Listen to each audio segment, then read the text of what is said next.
So today I will be interviewing Ambassador Arley Gill, Grenada's ambassador to CARICOM and is representative on the National Reparations Committee. He's also a practicing attorney and a former senator and minister of culture in Grenada. Welcome, Ambassador Gill. Thank you so much, and it's a pleasure to be here and appearing in your program to speak on this very timely issue of reparations. Thank you. Nice to have you.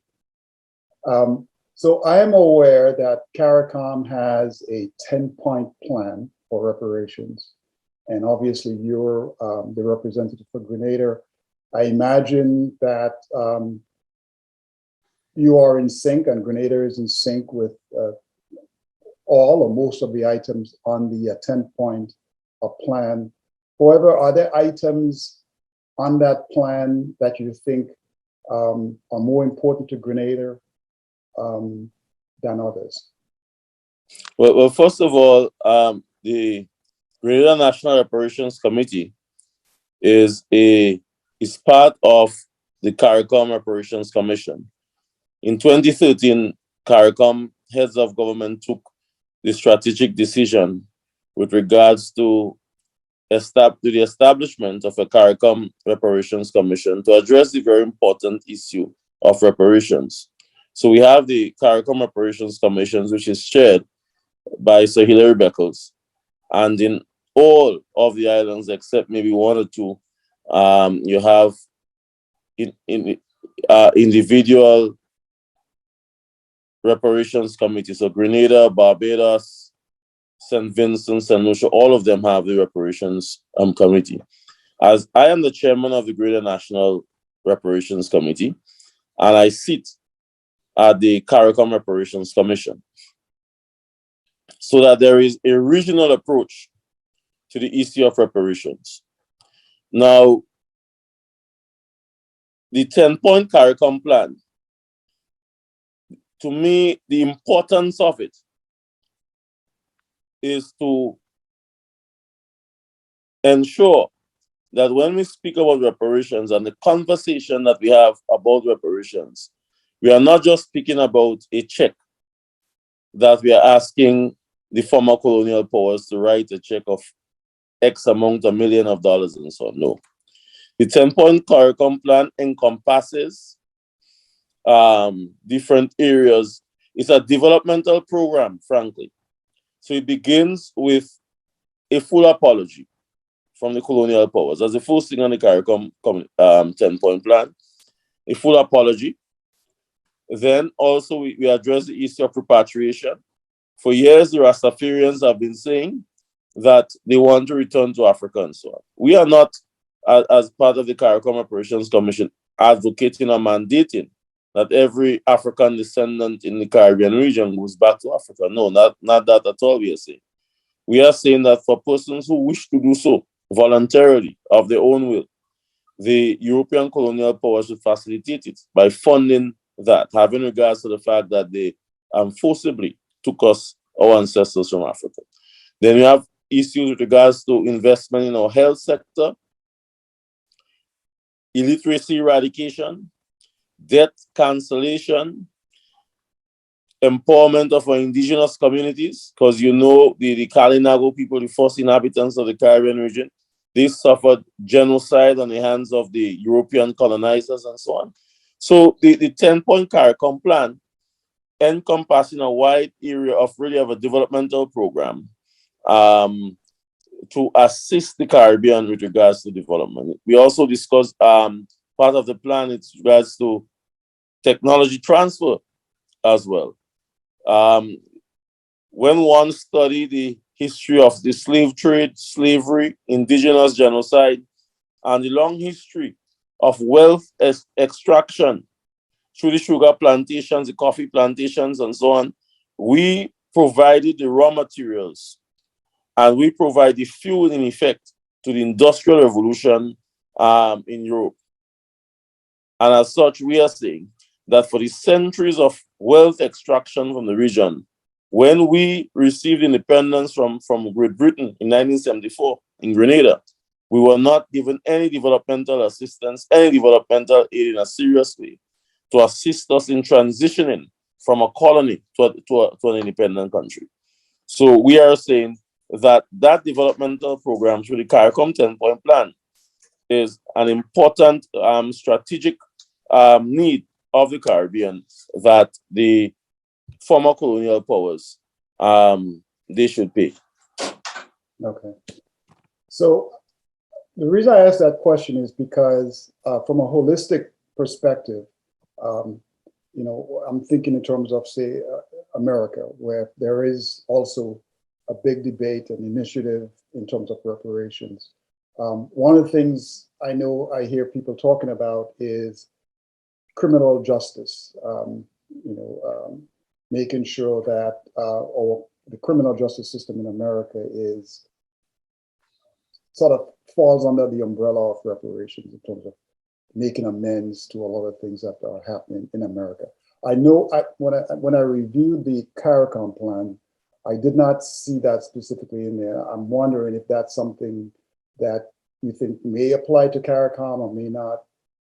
Again, because yes, I do not think that that in itself, American history,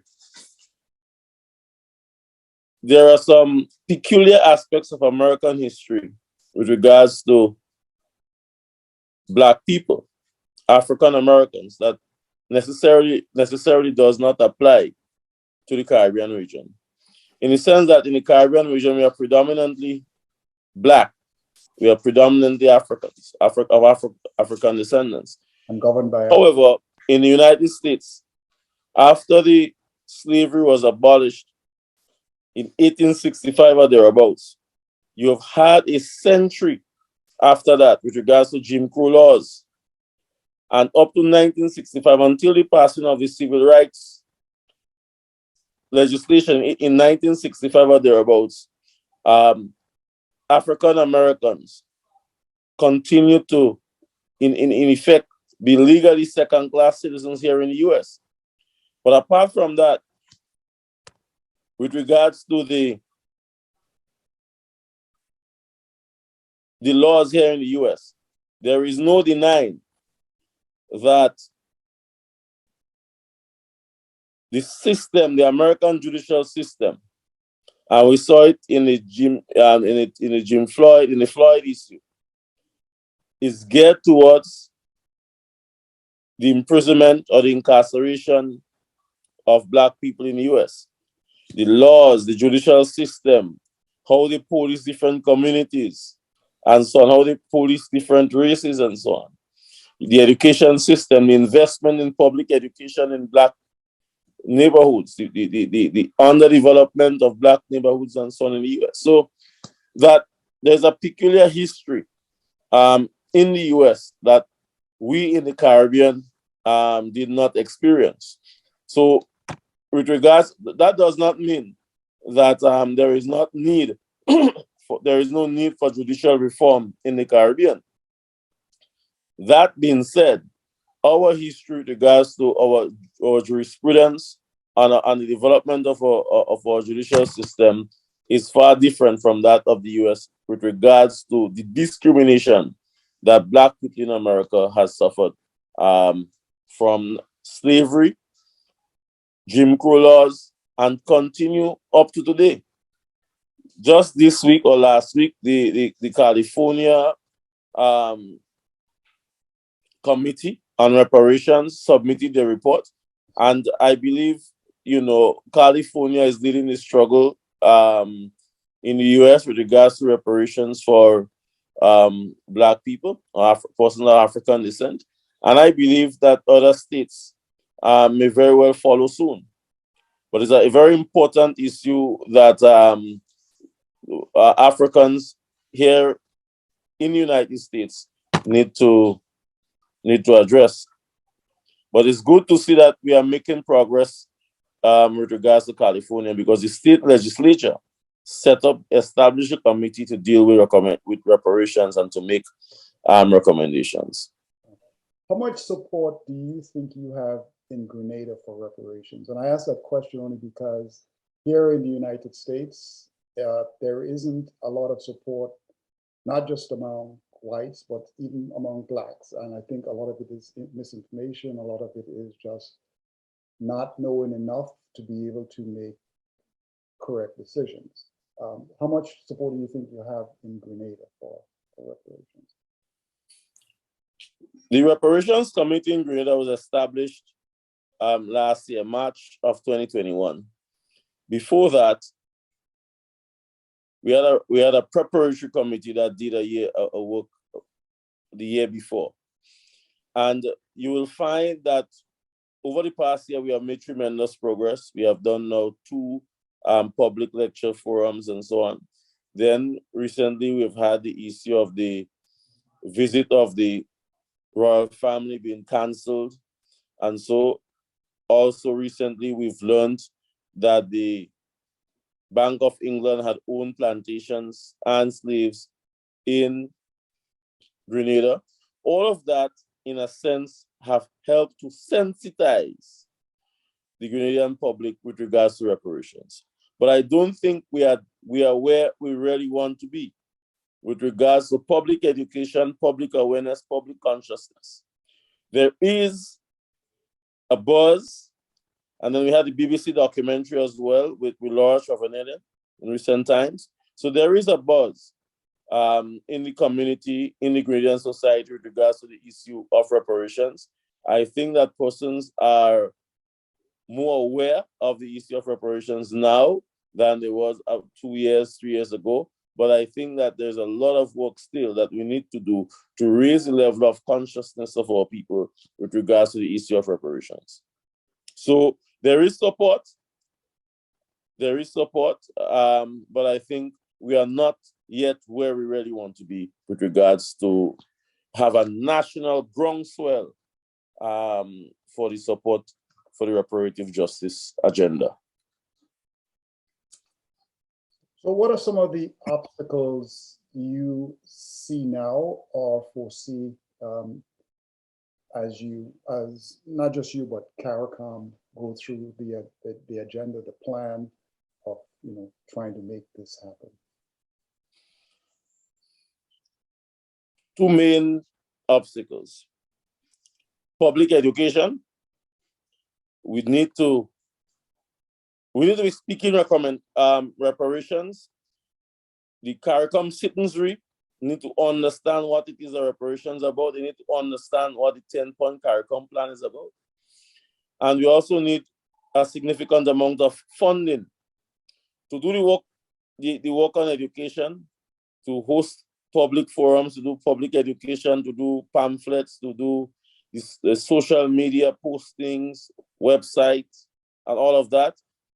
We need funding to do it so that, one, education of the populace with regards to the issue of reparations. And now we have a CARICOM, a textbook that we can introduce in schools with regards to reparations, because of course, we cannot speak education and don't introduce this subject in a proper way in the school system. So education is one. And I would say funding from national governments with regards to the program for reparative justice is extremely important. So I would say those 2 issues in my mind, education and funding, I would say those are 2 major issues that obstacles that I see in terms of getting the work done. So one of the biggest, I guess, the prickliest things that advocates of reparations have to overcome is sort of the planning of who should be included in reparations. You have, even in the Caribbean, we have varying ethnic groups, intermarriages, etc. So making that determination, and also making a determination in terms of the computation. If you're asking for financial compensation or paying down the debt, what what should that amount be, and what should it be for, say, different countries? How far along is CARICOM on that roadmap? And when do you see that be resolved. Yeah, and that is, so in terms of quantifying a monetary value, that is why we have the 10-point CARICOM plan. Because what value do you put to the genocide of a people, like the Kalinagos? You see, what value can one put?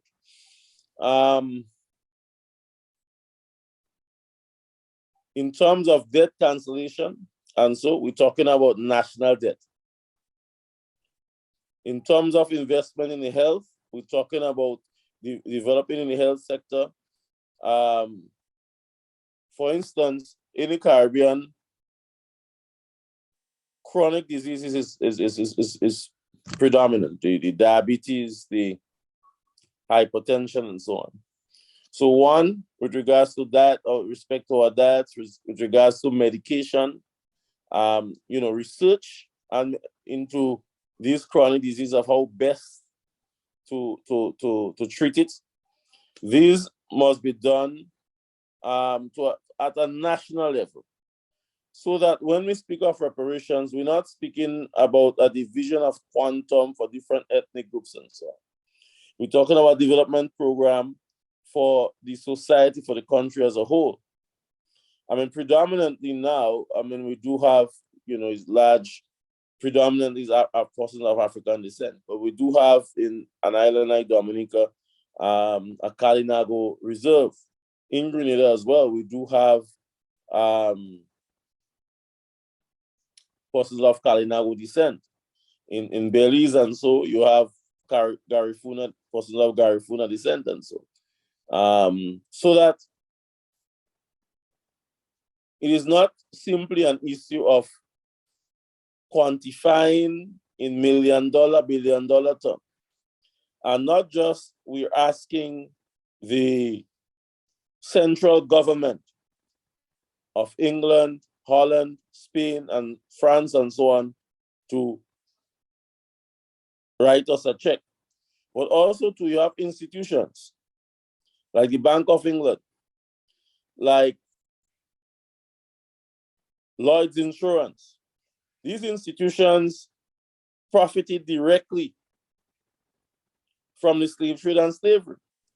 Lloyd's Insurance in England is the biggest reinsurer in the world, arguably. They were involved in the business of insuring the slave ships, and the cargo were human beings or persons of African descent.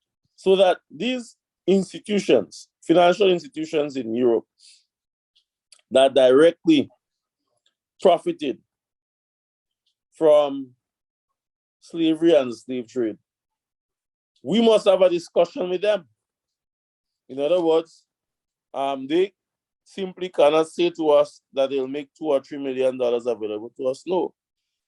We must put together a team of experts, economists, accountants, historians, and so on, to speak with them, negotiate with them what we think is a fair compensation to us. And that compensation ought not to be just simply cash. You see? So it's a lot of work, a lot of complications as well. It's an area of work that we will need all of our expertise in the Caribbean with accountants, economists, and so on to assist in developing. But it goes, I don't think that we can simply say we want $10 billion, for instance. I have listened to many programs and so on, even in the UK, where, persons have done the mathematics, actuaries have calculated what was the wages then and how many enslaved persons were working, and they do a very good mathematical formula with regards to monetary compensation.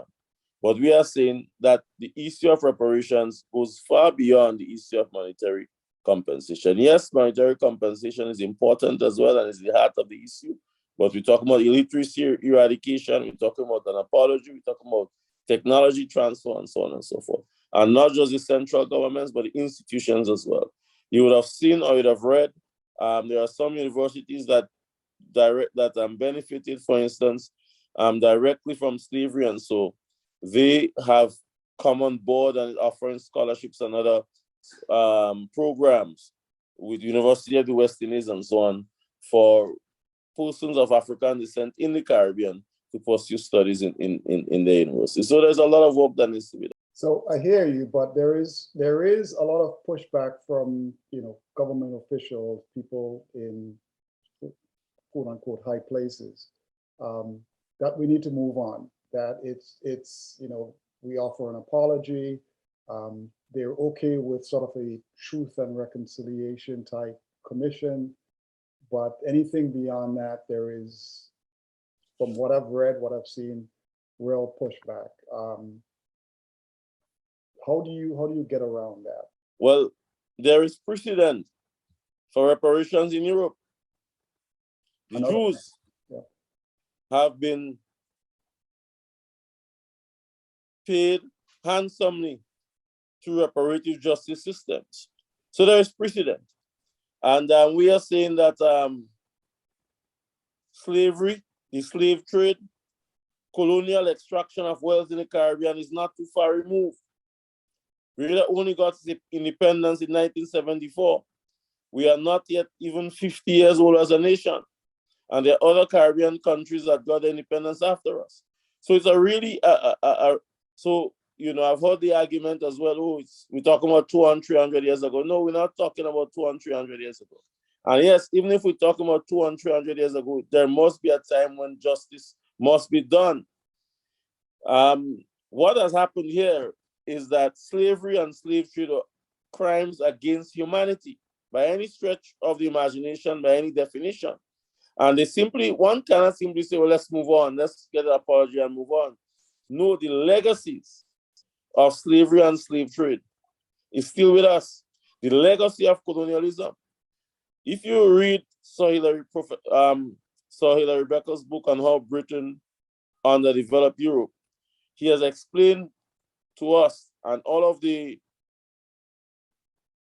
documents from the from the British Foreign Affairs Office and so on, and the colonial papers is now out so that all of us could read. Great Britain embarked upon a systematic program of underdevelopment for the Caribbean. They never invested in our infrastructure, in our healthcare, and so on and so forth. It was a systematic program of exploiting the Caribbean with regards to wealth extraction.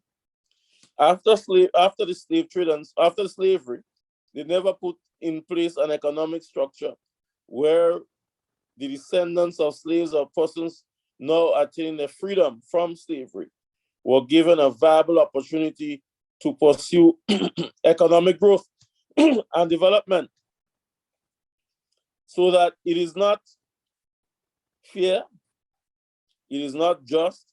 In fact, it is highly immoral for persons to promote the philosophy or the idea that we should just simply move on and not speak about reparations, when the Europeans themselves have embarked and have a precedent of reparations for the Jews, so that they can be speaking to us honestly.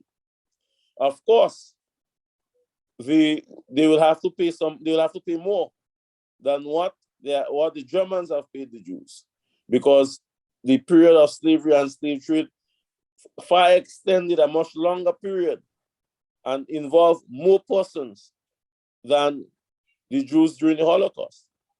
And of course, we condemn the Holocaust and so on, and the Holocaust was crimes against humanity. So if this crime against the Jews, it was compensation was paid to them, why not to persons of African descent?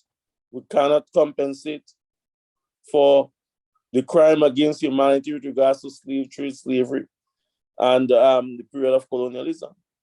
CARICOM, again, we have the 10-point plan. We know there's input from various countries, various individuals.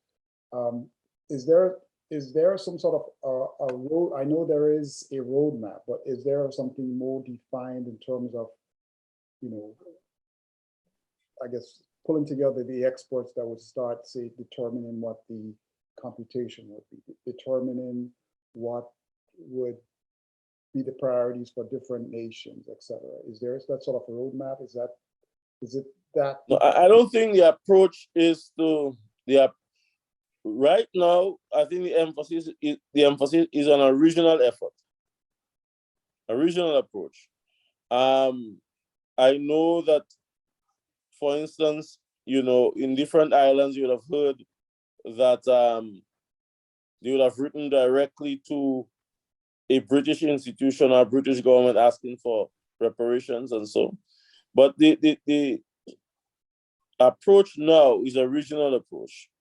I have not been engaged in a discussion where we have sought to compartmentalize a package of reparative justice for individual islands, right? I've not been engaged in such a discussion, but the approach now is a regional approach. CARICOM, through the CARICOM Reparations Commission, is leading that struggle to meet with whether it be institutions or central governments to discuss the issue of reparations.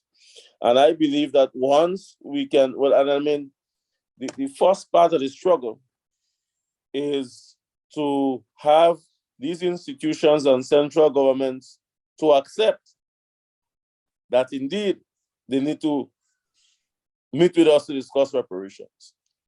In many cases, we have not reached that yet. Some institutions, some families, and so on, they have accepted that, and discussions have been held with them and so on. But much, much more needs to be done. We need the British Parliament, the British monarchy, and so on, the French Parliament, and so on, to admit that slavery and slave trade were crimes against humanity, and that they are not just morally, but legally responsible for paying reparations. So there's a lot of work that needs to be done. We need to bring these institutions and countries on the table for us to have a discussion. So do you personally see this as sort of probably a package that will be broken into, I guess, edible parts? So for example, the first part would be, you know, a formal apology and atonement for the wrongs of the past. And then, you know, the next would be, you know, maybe looking at well, a formal apology would be a good starting point. You know, as the Christians say that for you to get forgiveness, you have to admit that you have sinned. You know, the British royal family and so on, when they speak about slavery and so on, they speak about a regrettable past. But they have not gone on to say, listen, we apologize as a nation. We apologize as a royal family for the part that we played with regards to the slave trade and slavery. When you accept that you have done something wrong, then it's a good starting point. But so far, the European governments and the British monarchy and so on, they have not, you know, accepted that they have done something wrong that is fitting enough to apologize to us. And we demand that apology. It's a good place to start.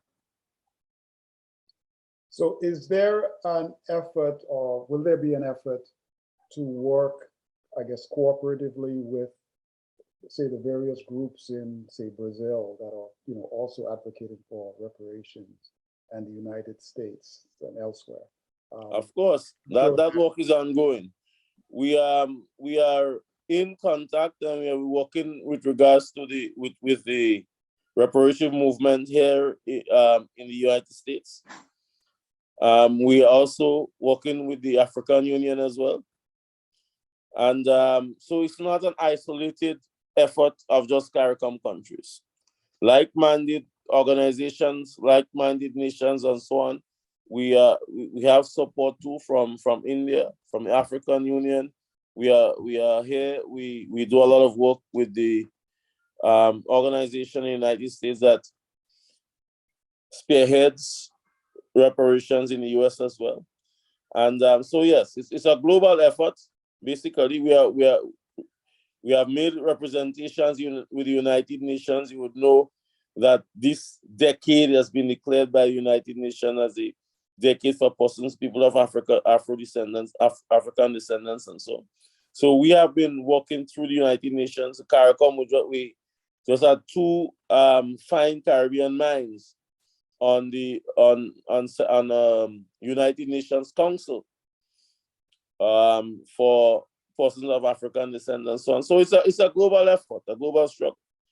But in so many of the things that is Pan-Africanist, you will find that a lot of these struggles and so on take root in the Caribbean. For whatever reason, it has taken root in the Caribbean. But it's a global struggle, a global effort.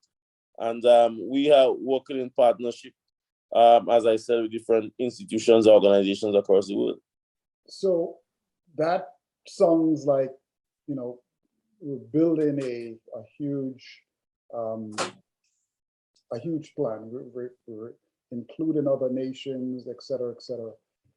Is it at some point, though, going to be too large to tackle? In other words, there's so many elements with so many conflicting interests that it becomes, no, we have to untangle it again to make it. I don't think so at all.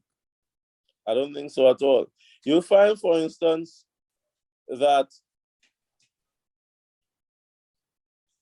with regards to the English-speaking Caribbean, our issue of reparations will be more targeted to the British, and in some instances, the French, who was before them. In Brazil, the Portuguese. In fact, in Germany, have also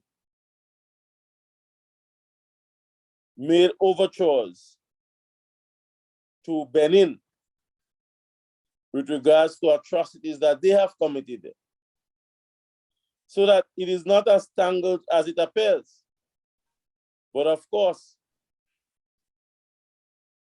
slavery and the slave trade has impacted nations across the world, right? Not just all of the European countries. So you have the Portuguese, you have the French, the Spanish, the British, and so on. So there are different European colonial powers that colonize different parts of the world and so on and so forth. And what you find is an awakening across the world, but it's not something I believe that will be so tangled that we have to untangle again. I think every nation will have the focus.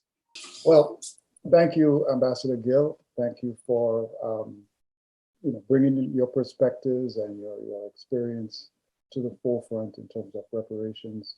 It was really a joy talking to you and understanding that perspective. And I hope I'll be following you, of course, in the media and in terms of what you're doing with CARICOM. And I hope others will be too, especially, the developments in CARICOM. So again, it's a pleasure talking to you, and thank you very much. Thank you so much. And even programs like yours would assist us too in educating, keeping the issue alive. So every person that your program reach out to, if 10 person listen to it and 3 get notice, then we move forward by our inch. So we are grateful for every conversation that we can have with regards to this issue of reparation. So it's been my pleasure. Thank you so much. Thank you. You have a good evening. You have a good evening.